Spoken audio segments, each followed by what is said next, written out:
আলহামদুলিল্লাহ, আজ 17 নভেম্বর 2025 বাংলাদেশের মানুষের জন্য একটি আনন্দ ঘন উপলক্ষ তৈরি হলো।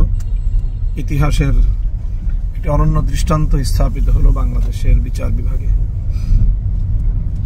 বিগত 2024 সালের জুলাই বিপ্লবের সময় নিরীহ ছাত্র জনতা সহ দেশপ্রেমিক নিরপরাধ মানুষের উপর নির্বিচারে হত্যাযজ্ঞ পরিচালনার দায়ে ইতিহাসের বর্বরতম ঘৃণ্যতম নরঘাতক স্বৈরাচারী শেখ হাসিনাকে মৃত্যুদণ্ডের ঐতিহাসিক রায় প্রদান করেছে আন্তর্জাতিক অপরাধ ট্রাইব্যুনাল।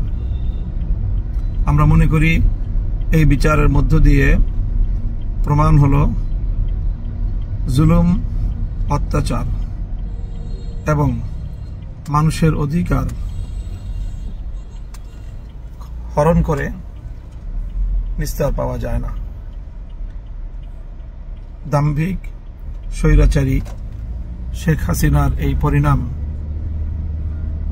বাংলাদেশের আগামী সকল শাসকদের জন্য একটি দৃষ্টান্ত হয়ে থাকবে।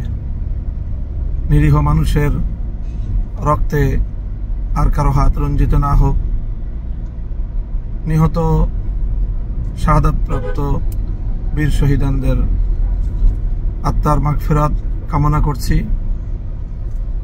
সেই সাথে যারা আপনজন হারিয়েছেন, আজকের ঐতিহাসিক রায়ের মধ্য দিয়ে তাদের অন্তর কিছুটা প্রশান্তি লাভ করবে, সান্ত্বনা পাবে।